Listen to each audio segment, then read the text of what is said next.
Nós voltamos agora com Ciências, que vai falar sobre a respiração e a produção de energia. Nós estamos passando por uma época em que a respiração está sendo muito prejudicada por causa da Covid-19. Ela ataca principalmente os pulmões, que é o órgão responsável pela respiração no nosso corpo, né? Então, nós vamos estudar um pouquinho o aparelho respiratório. Nós já estudamos digestório, agora nós vamos para o respiratório. Olha, respirar quer dizer vida. Ninguém consegue ficar sem respirar embaixo da água por muito tempo sem ser com um respirador ajudando. Procure tampar o nariz e a boca e ver quanto tempo você aguenta ficar sem respirar. É uma coisa que é impossível. O ar é a vida que nós precisamos. Sem ar ninguém vive. É impossível viver o ar sem o ar, né? Ele se renova a todo instante com o oxigênio que nós respiramos. Esse oxigênio vai para todas as partes do corpo. Então, todos os órgãos do corpo precisam de oxigênio. Então, nós precisamos, além do pulmão, todos os órgãos precisam de oxigênio. Oxigênio no sangue para todas as partes do corpo. Se não tiver oxigênio, essa parte do corpo falece, necrosa, né? Então vamos ler, olha, como funciona a respiração de baleias e golfinhos. Vocês vão falar, bom, as baleias ficam no fundo os peixes, eles respiram porque eles têm as guelras, eles respiram o oxigênio da água. Agora, e as baleias e golfinhos? É diferente? Então vamos ler. Que eles são mamíferos, você já sabe. Porque os peixes respiram pelas guelras, os mamíferos respiram pelo ar.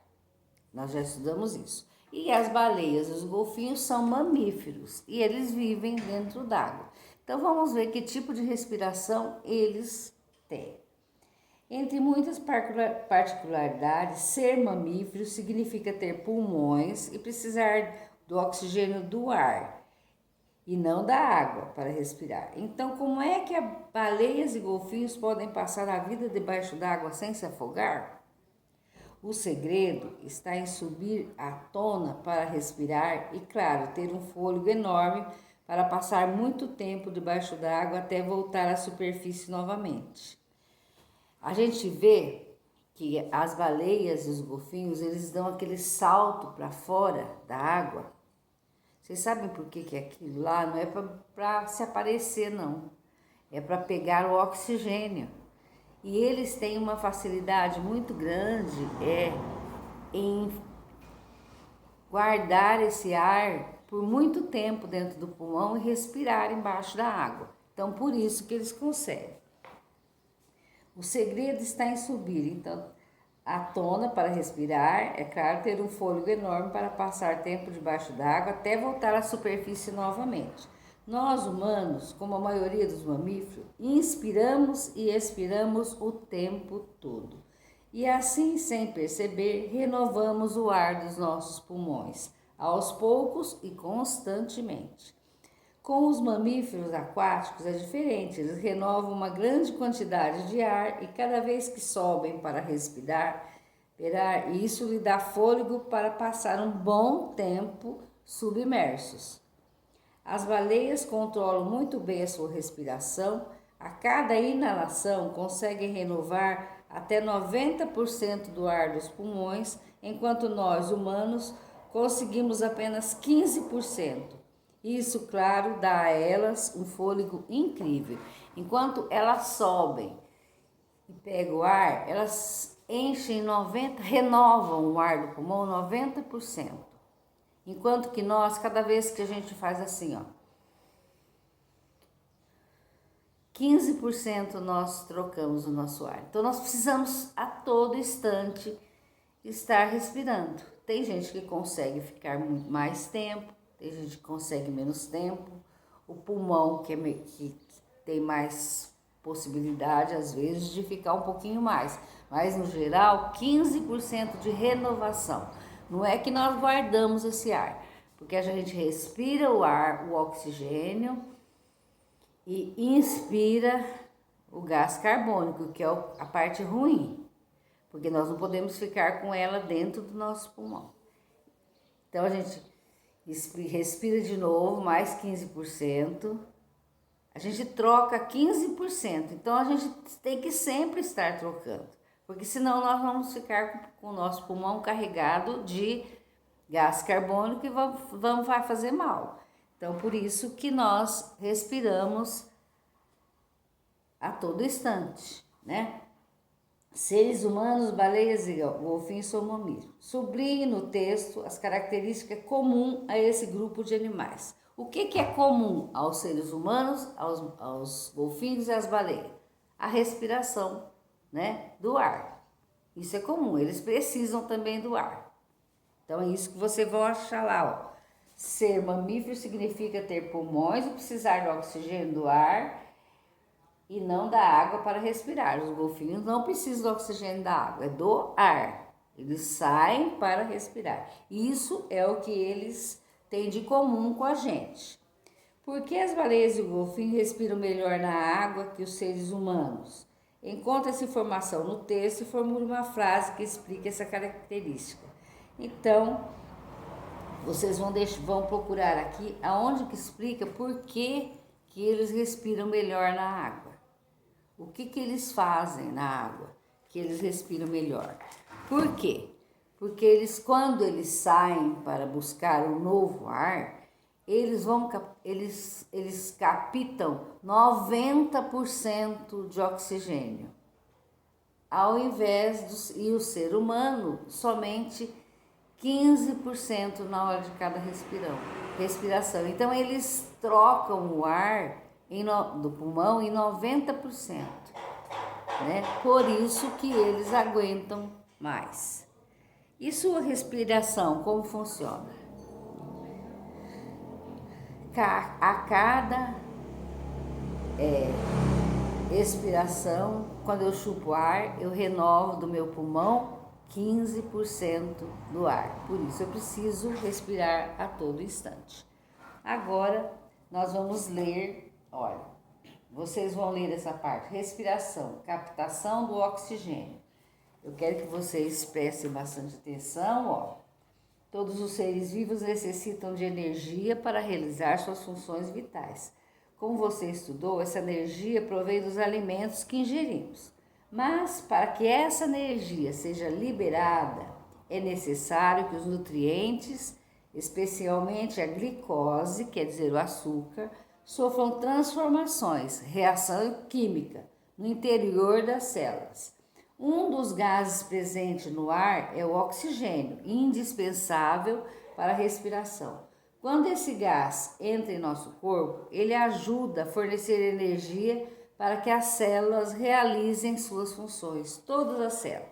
Olha lá, a glicose, olha lá, o nutriente dos alimentos, mais o oxigênio. Aí ela vai dar o gás carbono, mais a água e mais a energia. Aí forma a energia. É o esquema simplificado das reações químicas.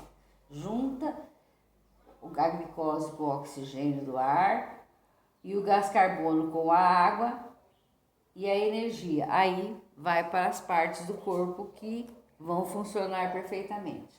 Perceba que no fim do processo, além da energia, também ocorre a produção do gás carbono e água.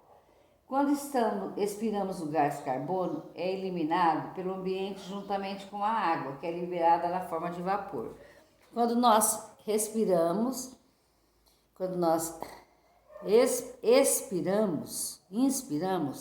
que acontece?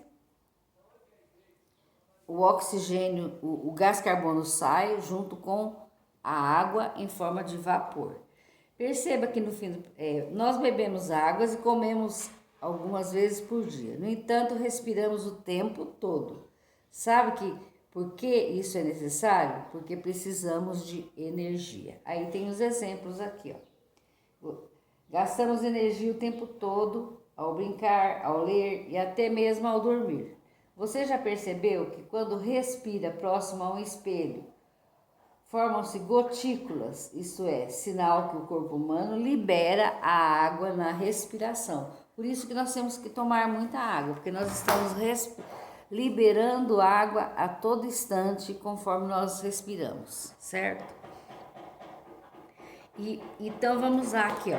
Olha o órgão responsável pelo sistema respiratório. Então hoje nós entramos no sistema respiratório. O digestório nós já falamos.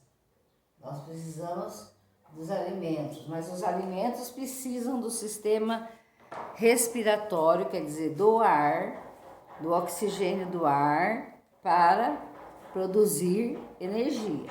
Sistema respiratório desempenha a importante função de captar o oxigênio do ar e eliminar o gás carbônico e a água. Acompanha as funções dos principais órgãos que compõem esse sistema. Agora, nós vamos falar de outros órgãos, olha. Ele começa nas fossas nasais, ó, quando eu chupo o ar, vai para faringe, que está aqui atrás, depois epiglote, que está aqui, depois a laringe, a traqueia, que está perto do pulmão, os brônquios, olha os brônquios, o pulmão esquerdo e o pulmão direito, os dois pulmões. Os brônquios são parece essa árvorezinha aqui.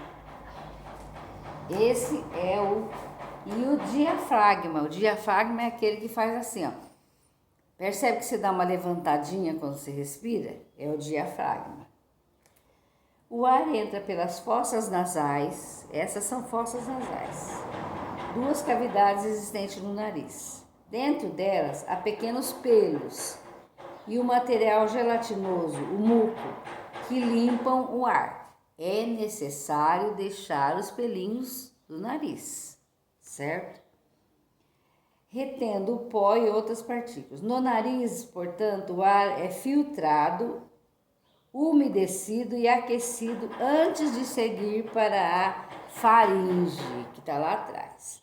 O ar também pode entrar pela boca, mas essa ação não pode virar um hábito. Quem respira pela boca com frequência pode ter problemas dentários, musculares e dificuldades para dormir. Procure um médico caso isso ocorra. Nós não podemos respirar. Ó, já percebi, faz mal, né? Para vários órgãos do corpo, além de não filtrar o ar, porque o nariz, ele tem o muco e os pelinhos para que filtre e não vá poeiras para dentro do nosso organismo. Então, hoje vocês conheceram mais um sistema que tem que estar perfeito. O que está acontecendo quando a pessoa está com Covid-19? Ela tem essa respiração prejudicada.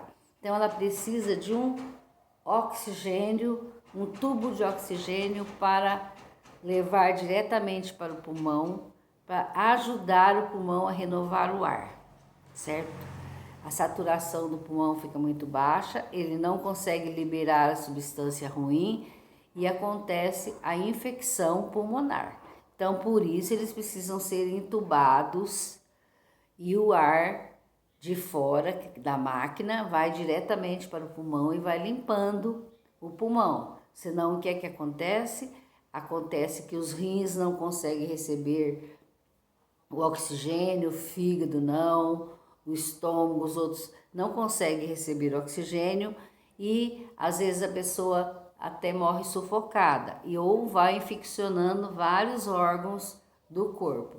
Por isso essas máquinas, né, esses tubos de oxigênio que a gente tanto pede para atender os doentes de Covid.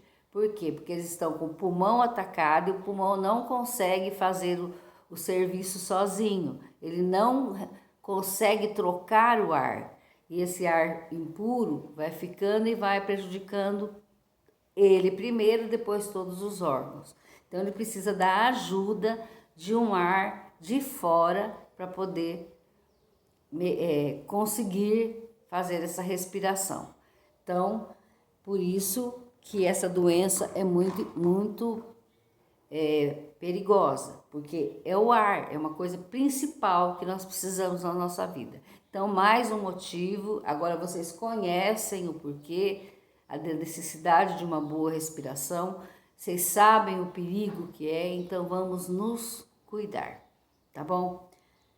Para amanhã, nós temos matemática. Quem não tiver uma régua, por favor, providencie uma régua, certo? E um transferidor para amanhã. Se não conseguir, não tem problema. Aqueles que não têm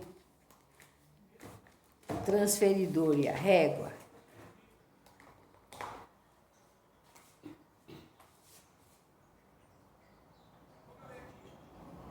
eu vou ensinar a medir os ângulos amanhã. Régua, principal é a régua. Se não tiver régua, não tem como fazer. E quem puder,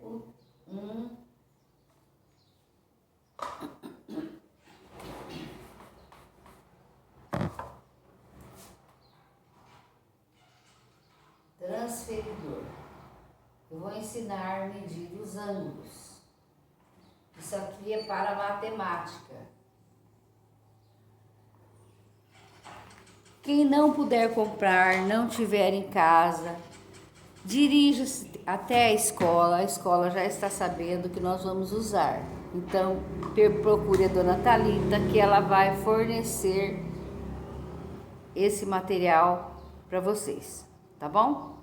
Então, até amanhã. Beijos.